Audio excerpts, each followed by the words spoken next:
Les voy a hablar acerca de este modelo tridimensional de una maqueta de un volcán. En la parte técnica, cómo funciona. De primera instancia vamos a hablar sobre un compresor que es el básico que nos va a hacer que funcione nuestra maqueta. Aquí en esta parte tenemos un botón que es el botón de encendido del compresor. Este compresor, a su vez, vamos a verificar en los tacómetros que tiene abajo del botón rojo. Una vez que las flechitas nos señalan hasta donde llega el color negro, inicia un color rojo, quiere decir que el tanque del aire está totalmente lleno. Esto nos va a permitir que la maqueta en su totalidad nos dé todos los funcionamientos.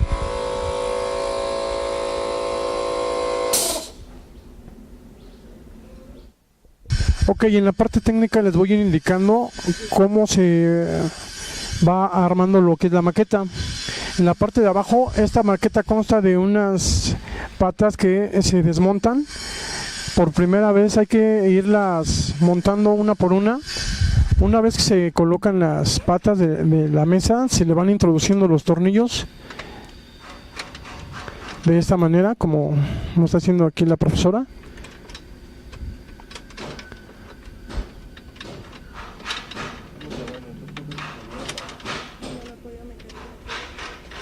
Ya está. Aquí vamos a checar que los números coincidan. Señalamos un número en cada pata, aquí mismo en la parte interior del molde. Tiene que coincidir con el mismo número para evitar de que no coincidan los tornillos y bueno, sea más rápido la instalación. En la parte interior de la maqueta tenemos unos depósitos que son los que vamos a llenar con el material para lograr obtener los efectos de la maqueta. Son 4 depósitos que vamos a llenar con el material que a continuación les voy a mostrar, que es talco y diamantina y glicerina de color rojo. Esta la teñimos con pintura natural. Ahorita en un momento vamos a ver cómo la vamos a llenar.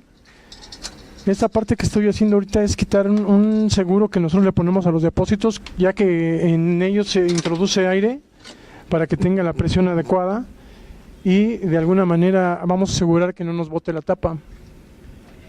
Ahorita les voy a mostrar uno de los depósitos.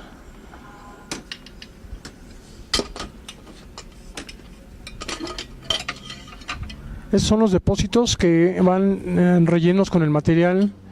En este caso es uno de los depósitos que nos va a dar el efecto de la erupción freatomagmática. Este lo vamos a rellenar con diamantina de color negro y color rojo.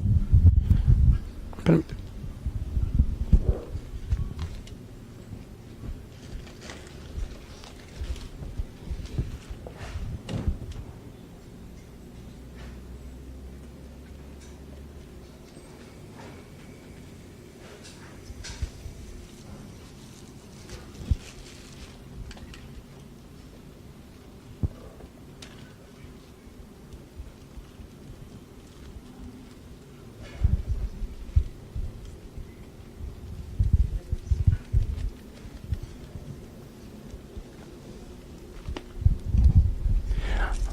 Una vez que vamos llenando los depósitos, los vamos a ir colocando en su lugar y de igual manera los vamos a ir tapando. Aquí me está ayudando la compañera.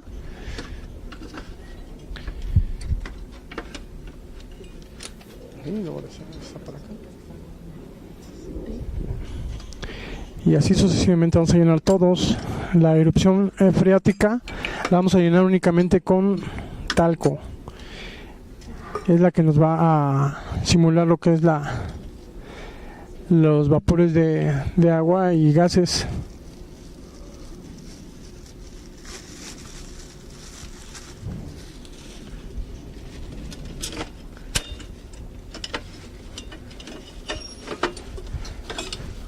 En este vamos a poner lo que es el flujo piroclástico. Este lo vamos a llenar con talco y un poco de diamantina negra y roja, que bueno, finalmente es una mezcla de los materiales que estamos ocupando.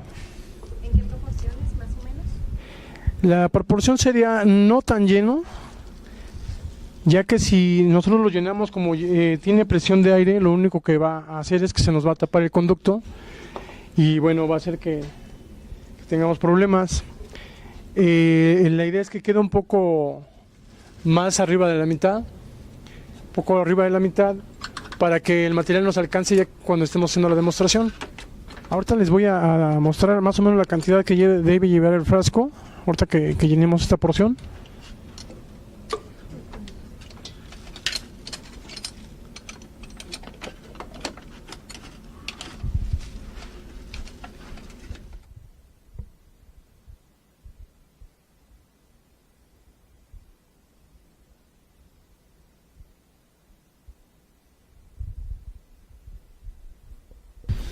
La porción que se recomienda, como les mencionaba hace un rato, es aproximadamente esta, es un poquito más arriba de la mitad, para evitar que el aire, si la llenamos, el aire tape el conducto por el exceso de material y el peso. Entonces tiene que estar un tanto ligero, no tan pesado. Y por último, vamos a llenar el conducto de lo que es el material que nos va a representar lo que es la lava, que es la glicerina, como les comentaba. Es glicerina normal, pero la vamos a teñir con un color rojo de pintura vegetal. Aquí, como pueden ver, es la que la compañera está vertiendo. Esa no importa mucho la cantidad, la podemos dejar a la mitad o incluso un poco menos, ya que el material es muy espeso y tarda bastante en salir.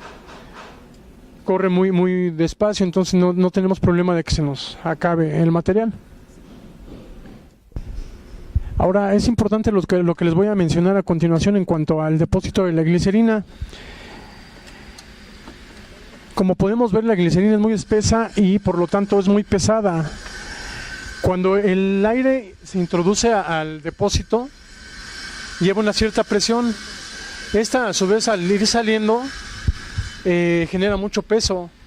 Una vez que tú cierras la llave de lo que es la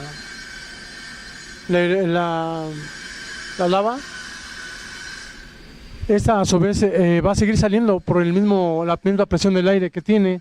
Entonces es recomendable que una vez que cerraste tu llave de la lava, en la parte de lo que es el seguro de la tapita, la desprendas, la regreses para que entre aire y regrese solo a la lava, ¿no? Regrese y ya no tengas la presión de que siga saliendo lava por el tipo de material, más que nada.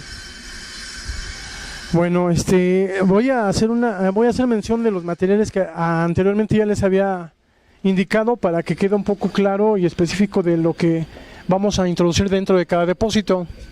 El depósito que nos dice erupción freatomagmática lo vamos a rellenar con diamantinas de color negro y rojo, una mezcla de las dos. El depósito que dice erupción freática, que es lo que nos representa los gases y vapores de agua, lo vamos a rellenar únicamente con talco. El depósito que dice flujo piroclástico, pues finalmente es una mezcla de todos los materiales. Esto lo vamos a llenar igual con talco y la mezcla de las diamantinas negra y roja.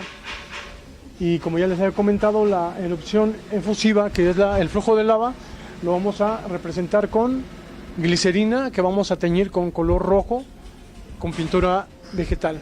¿Okay? Bueno, algo bien importante es verificar que los depósitos, una vez que están llenos, se queden bien asegurados con la tapa que lleva encima, ya que este material lo transportamos de un lado a otro y pues vamos a evitar que los materiales se salgan del depósito o en su caso la glicerina se derrame y pues nos pueda manchar nuestros objetos que tengamos alrededor o asimismo el transporte que vamos a utilizar. Y bueno, por esta parte tenemos un depósito que vamos a llenar con agua. Ese depósito a su vez tiene una bomba que nos va a permitir que el agua suba y salga en un conducto que tenemos de este lado, que es la representación de lo que es un río. Este depósito lo vamos a rellenar a 3/4 de su capacidad. y verificando que la bomba siempre quede cubierta con agua, esto para evitar que se queme. Y a continuación lo que vamos a hacer es conectar la manguera que viene de la compresora. Aquí lleva este conector que es un conector rápido, que es el que nos permite que la manguera pues se coloque de manera instantánea y más práctico.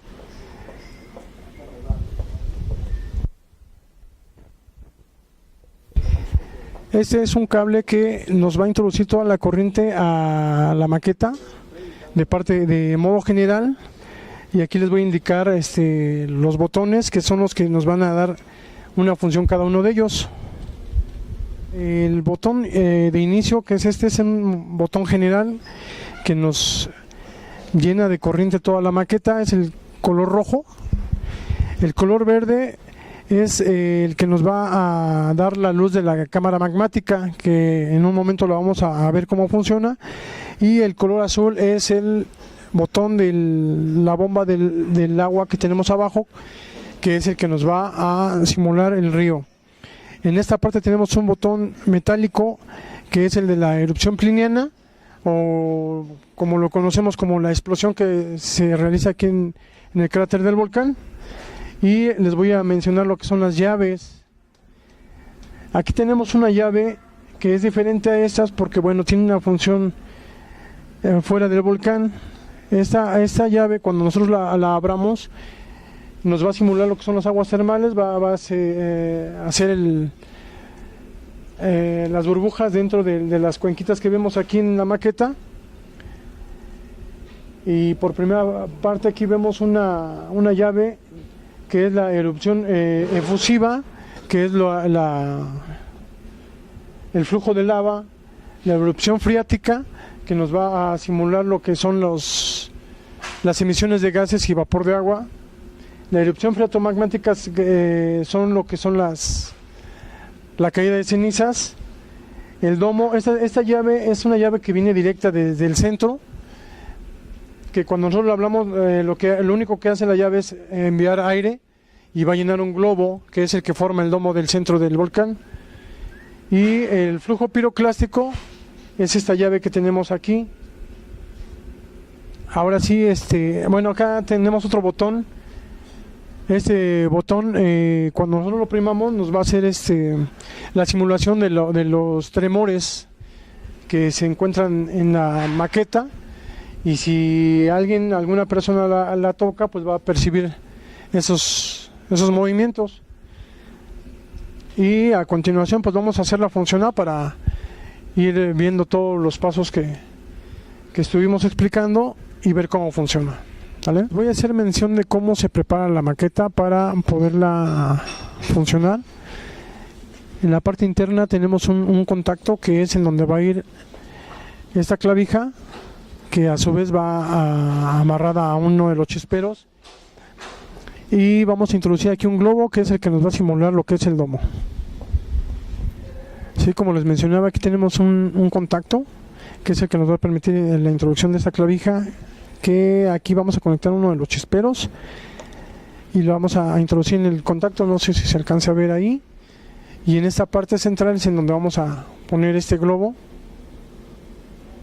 Bueno, aquí el chispero les voy a enseñar, es bien fácil, nada más con tus uñas lo vas a correr así, y bueno, se pela el alambrito, que es el que nos hace la función de lo eléctrico. Lo vamos a amarrar en esta parte.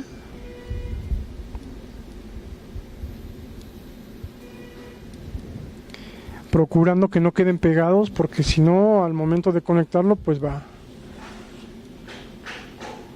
a hacer contacto y va a explotar. Entonces, para tratar de que quede despegado, lo podemos poner así en medio de los dos cables. Eso como medida de seguridad, para que no se nos queme antes del tiempo que lo vamos a utilizar. Como hace rato mencionamos, introducimos un globo en la parte central, que es el primero, y posteriormente vamos a poner la clavija. Eso con el fin de no entorpecer la manera de poner el globo, porque si ponemos la clavija de inicio, pues nos va a ser más difícil colocar el globo.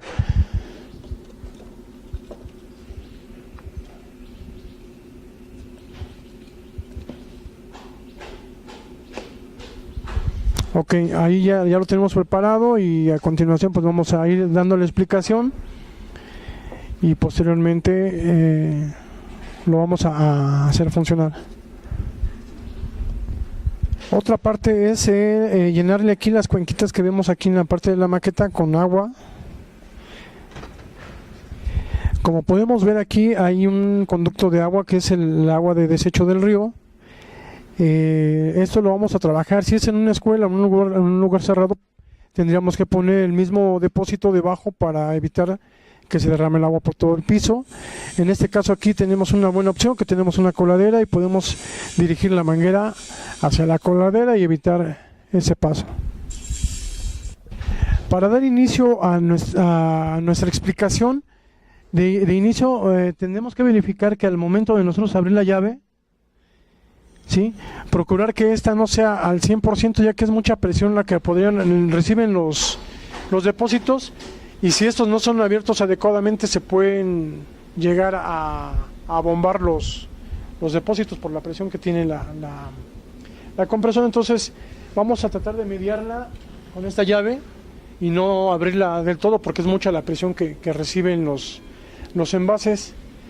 Y de igual manera, una vez que empecemos a trabajar las llaves, es importante irle mediando, ¿sí?, porque en ocasiones, si es dentro de un lugar cerrado como les comentaba, o hay niños, que normalmente los niños tienden a acercarse mucho a la maqueta, si tú le abres mucho vas a aventar demasiado material y esto pues puede caer encima de ellos, en sus ojos, o dañarlos, ¿no? Entonces es bien importante poco a poco ir verificando el nivel de fuerza que le vas dando tú a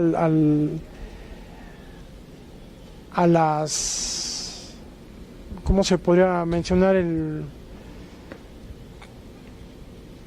Sí, a los efectos que vamos a dar, ¿no? Pero sí es bien importante que tú mismo se los vayas dando con el paso. O sea, no llegar y le abres y te avienta todo el material, ¿no? En todas las llaves, porque una es el aire de las aguas termales, ahí como lo pueden ver. Entonces si nosotros agarramos y le abrimos toda la llave, te va a aventar el agua, ¿no?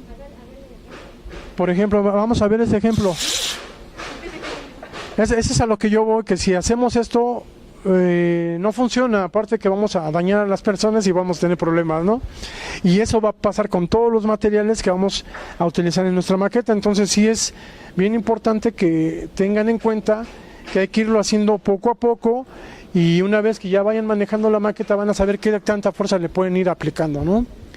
Entonces, no sé, alguna duda que tengan. Y ¿Todo el material que está en las cámaras va a salir de acá? ¿El fluido de todo el material que está ahí va a salir de dónde? ¿De aquí o de acá? es que tiene varios conductos. En uno sale lava, que es aquí, mira, aquí alcanzas a ver esta parte roja. Es de lava, otro es de flujo piroclástico, otro conducto es de agua,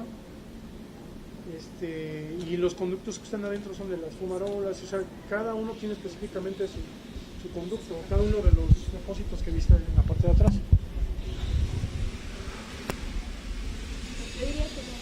¿Sale? Bueno, vamos a iniciar con la explicación de por qué existen los volcanes en México.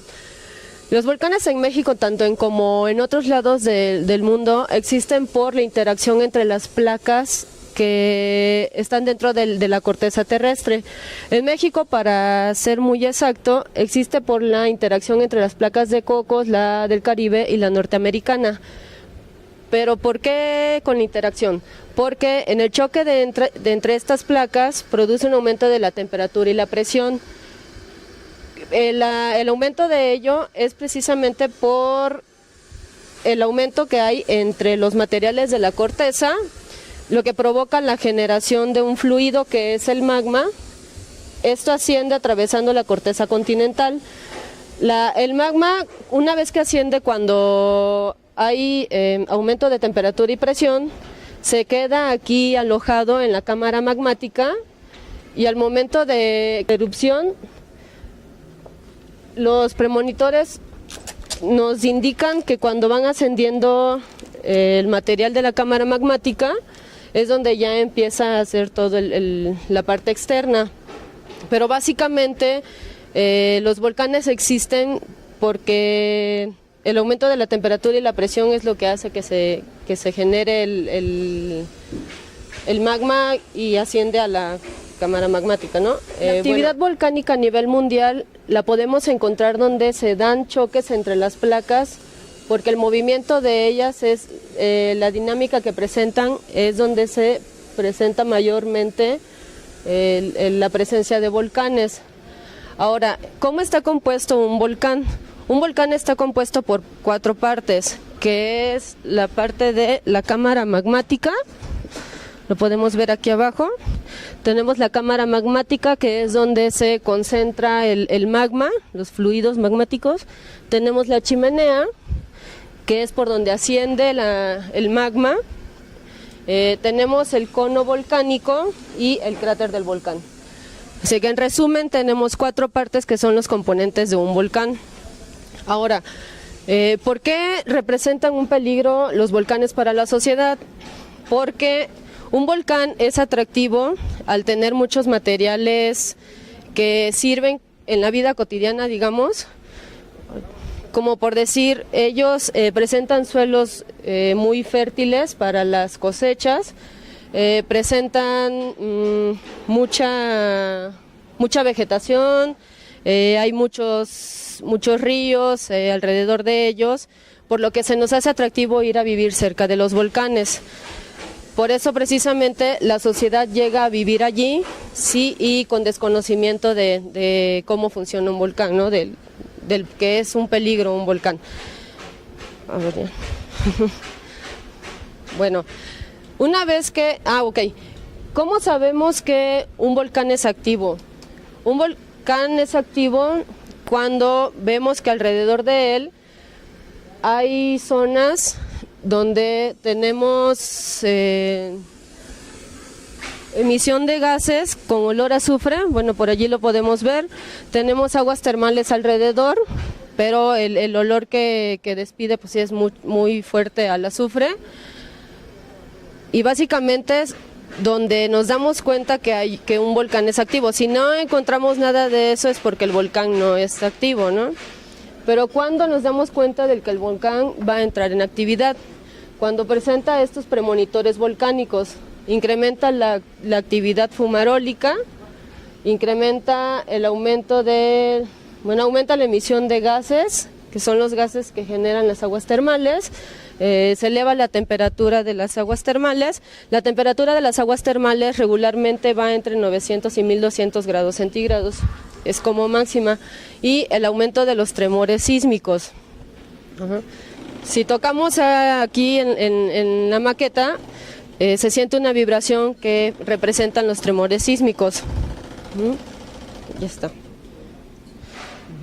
Ahora, cuando el volcán entra en una etapa de actividad, empieza con la etapa eruptiva. ¿Qué es la etapa eruptiva? Cuando el volcán arroja la erupción freática, como comentaron hace rato cuando la estaban presentando, la erupción freática... Voy a hacer esto. Sí, la erupción freática es el material solamente de vapor de agua, por eso vemos que la ceniza es, bueno, no es ceniza, que el vapor es blanco, el color es nada más blanco porque son nada más vapores de agua. Después de la erupción freática, enseguida viene la erupción freatomagmática.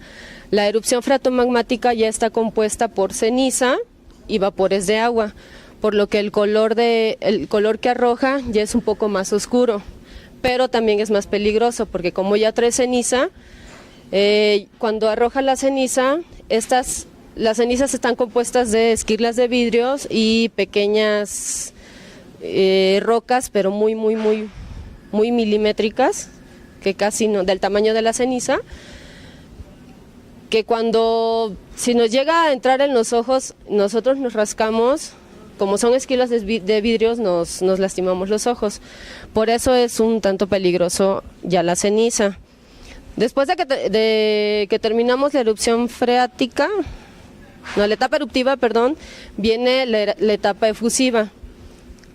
La etapa efusiva es el crecimiento, después de ello presenta un periodo de quietud, que el volcán ya no presenta esas emisiones, pero sí va el crecimiento del domo. O sea, el volcán está quieto, pero el domo está creciendo por dentro, internamente. El domo está creciendo poco a poco, pero el volcán está quieto. Y al mismo tiempo, después de que el domo alcanza ya todo el mismo contenido de las paredes del cráter, arroja la emisión de lava. Esto se le conoce como la etapa efusiva. Después de que él crece el domo y empieza a arrojar la lava. Es donde el magma ya va ascendiendo poco a poco por la chimenea del volcán. Ahí todavía no sale. Ya está saliendo. Sí, ya. Que siga creciendo el domo, ¿no? Sí, a ver, espérame. Pero que siga creciendo el domo. El domo. Pero más, que salga más, ¿no? Ahí. Es lo que les comentaba, ¿no? Que Sí. esos errores y las demás. Allí donde ya vimos que el domo alcanzó el máximo tamaño del tamaño de las paredes del cráter, la lava es donde empieza a fluir porque ya no tiene por dónde salir. Después de la etapa efusiva viene la etapa explosiva. La etapa explosiva es la erupción pliniana. Es una erupción pliniana que la misma erupción rompe el domo que ya se había crecido anteriormente. Y ahí se queman unos árboles. Eso es algo que ocurre. Sí. Sí. O sea, si llega Y ves un aquí, bosque, ajá, el bosque se incendia. Allí es donde ya empezamos a ver los peligros que presenta un volcán, sí.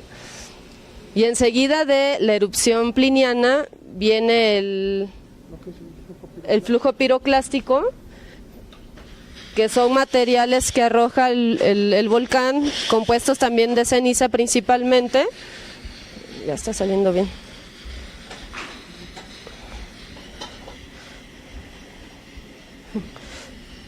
Son principalmente cenizas y llega directamente a la población que está más cercana. ¿Y el río? Ya es cuando el río. El río. Donde vemos, cuando ya vemos aquí, este tipo de materiales se llaman lajares, se forman lajares, es porque el material que ya descendió del volcán, en contacto con el agua, con el río, es donde hacen esta formación de lajares y es un poco peligroso para la sociedad. Bueno, creo que es lo más peligroso, aparte de la ceniza y como vimos aquí que se quemó, que se quemó todo. Sí, ya va cayendo ahí. Y bueno, y en general, una vez que ya hizo toda su actividad del volcán, ya que tenemos los materiales aquí, es donde podemos hacer un mapa de peligros. Podemos ver por dónde es la parte, por decir aquí los lajares, dónde es la parte donde llegan a dañar, donde podemos hacer unos polígonos de flujos piroclásticos. La caída de ceniza podemos ver que está incluso hasta alrededor y se sale de la maqueta. Es donde hacen los radios de caídas de ceniza, la lava hasta donde puede llegar a dañar. Y con ello hacemos polígonos de peligros de cada uno de las manifestaciones del volcán, ¿no? Para una próxima erupción ya sabemos cómo se va a manifestar y qué es lo que debemos de hacer cuando presenta la actividad volcánica. Vamos a identificar cuáles son los volcanes activos en México. En México tenemos más de 3,000 volcanes, pero solamente los activos son estos, que es el Tacaná y el Chichonal en Chiapas, el San Martín en Veracruz, el Citlaltépetl, el Popocatépetl, el Paricutín, Nevado de Toluca, Colima, Ceboruco, Otras Vírgenes, Bárcena y Everman. Los que actualmente estamos viendo que han presentado mayor actividad es el Popocatépetl y el volcán de Colima, muy poco, pero sí lo ha presentado. Y la historia de los volcanes, identificamos que es un peligro precisamente porque la sociedad se va a vivir cerca de ellos y porque ya tenemos historia de que han presentado actividad. Por decir, las erupciones plinianas con intensos flujos piroclásticos, que han sido incluso antes de Cristo. Y bueno, vemos que desde 1991 hasta el 2000 ha presentado el volcán Popocatépetl cierta actividad. pues que nos ha enseñado a que sí está activo y es un peligro, ¿no? Estar cerca de él. Sería todo.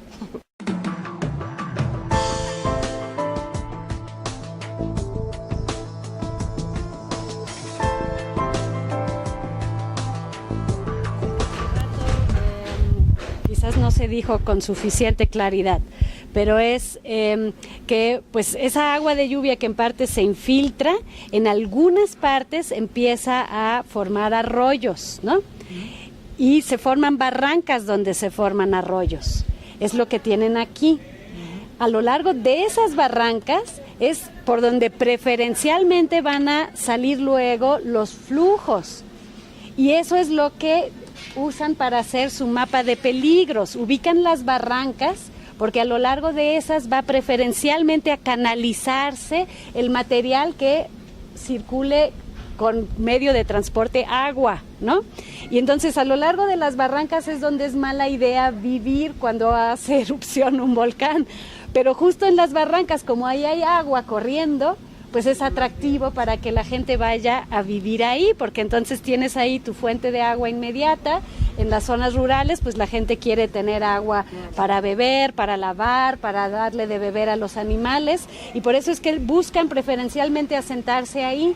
Y como una erupción ocurre cada muchísimos años, más de una vida humana, entonces el abuelo, el tatarabuelo o el bisabuelo que le tocó vivir una, pues ya no vive para decirle hoy que ya no te asientes otra vez en esa barranca. Y la gente vuelve recurrentemente a poblar las zonas de mayor peligro porque son las atractivas. Y ahí entra en función tu mapa de peligros que te dice, pues no debes de vivir o tener asentamientos humanos cerca de estos, pues como vías de transporte del agua, ¿no? Porque por ahí mismo es por donde se van a mover varios de estos flujos. Inclusive el flujo aumenta no solo por la lava, sino también por el deshielo que hay en caso de que un volcán esté congelado en la parte de arriba, ¿no? También. El hielo se va a derretir. Eso todavía lo pueden decir. Imagínense ahora que empieza la actividad volcánica en el Popo, que arriba tiene un casquete de hielo por la altitud que tiene, ¿no? Entonces ese hielo obviamente se va a derretir y ahora va a fluir agua que se va a mover a lo largo de materiales relativamente sueltos que están en superficie y cada vez más sueltos por el aporte de ceniza que también tienes. Y eso es lo que te forma un lajar o un flujo de lodo, ¿no? Tienes que cuidar que tu techo no tenga ceniza. La otra es tu ceniza suelta y agua, pues va a ser un flujo de lodo. Ese flujo de lodo, pues uno va a irse por las barrancas, ya dijimos. Pero si esto fuera un poblado y aquí hay calles y un drenaje, Tapa el drenaje. entonces todo ese lodo se va a meter en el drenaje y al ratito ya no va a funcionar tu drenaje y te vas a inundar, ¿no? Entonces, y se hace como cemento esto, o sea, ceniza con agua y lo fluye y se llena y después el agua se va y se queda el puro sedimento. Si eso se empieza a secar, se pone como concreto. Y entonces es muy complicado. O sea que solamente se barre, no se debe mezclar con el agua. Un drenaje. Entonces lo que tienes que hacer en la ciudad es tapar el drenaje, las coladeras, ¿no? Tienes que, cuando empieza a haber lluvia de ceniza, venir y ponerle algo encima a las coladeras y estar cuidando de barrer esa ceniza, para que cuando ya deje de haber erupción, tú juntes la ceniza y nada de que hay fácil, le echo agua y me deshago de la ceniza metiéndola en el drenaje. Eso es lo peligroso, ¿no? La indicación para los que viven en la ciudad, incluso lejos, los que viven hasta por acá, es que tienen que cuidar que esa ceniza no se vaya al drenaje. Entonces, ¿qué hay que hacer? ¿Recogerla y Ponerla en sacos, en bolsas, sí. Y luego? Y bueno, te van a dar indicaciones, o sea, todo el gobierno de la ciudad va a cuidar de no tener que hacer una nueva inversión del drenaje público, ¿verdad? Y entonces por radio te van a estar diciendo, por favor, tapen sus coladeras, por favor, tapen sus depósitos de agua, por favor, barran la ceniza y métanla en sacos, y en su momento va a haber algún servicio que pase a recoger la ceniza y a disponer de ella donde no haga daño. Y ahí pues hay que estar atento a lo que la autoridad de protección civil esté avisando. Esa es la indicación para un niño, ¿no? Que sepa, eso es lo que me toca hacer a mí como niño. Tapar la coladera, sobre todo aquí que vivo junto al popo, y barrer, y poner atención en no barrerlo al drenaje. Esos son los que viven por acá. Y los que viven aquí en la barranca, pues en realidad hacer caso de que hay un plan que dice que no debes vivir junto a la barranca. Esas son zonas vetadas para la habitación humana. Y si eso lo dice la autoridad, no insistas. Y aunque ahí puedas llegar a invadir el terreno o que alguien te diga que eso no, puedas ir a sentarte, si la autoridad dice que eso está prohibido, es por algo y ya aprendimos por qué, ¿no? Pues vivir en las barrancas es estar expuesto.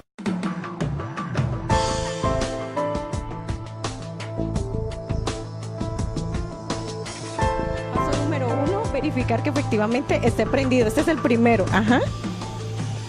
Ya, ahora sí. A ver, volvámoslo a hacer. Se ve más hundido cuando está funcionando. Entonces serían los tremores. Entonces, hablamos de los tremores y lo que hemos hecho en la dinámica es que le decimos a algunos niños que se acerquen para que toquen y sientan que hay como una vibración ahí. ¿Sí? Cuando hablamos que otro de los premonitores son las aguas termales, que aumenta la temperatura, está la palanca de aguas termales. Y le vamos haciendo lentamente porque si no pasa lo que pasó hace un ratico. Sí, ahí se ve cómo empieza la ebullición. Sí, si le abrimos mucho sale agua para todas partes. ¿Sí? No. A ver, en esa parte del agua hace rato que explicaba. Yo tengo entendido que a las faldas de un volcán se forman manantiales. ¿Por qué? Porque el cono está hecho de materiales muy permeables y entonces el agua de lluvia se infiltra con rapidez y en las partes bajas vuelve a salir como manantial. O sea, eso es lo que hace atractivo también vivir cerca del volcán. Porque, porque esas aguas no necesariamente son termales. Esas aguas en primera instancia pueden ser a temperatura ambiente cuando salen a la superficie. Hay un montón de manantiales que se forman por agua que se infiltra en el cono y brota. Ahora, ¿cuándo se hace termal una agua cerca de un volcán? Cuando hay magma que está cerca de la superficie y calienta esa agua. Entonces puede haber a la vez manantiales de agua fresca a temperatura ambiente y por el otro lado puede haber algunas zonas en donde broten aguas que sí se calientan porque abajo tienes una fuente de calor que es el magma.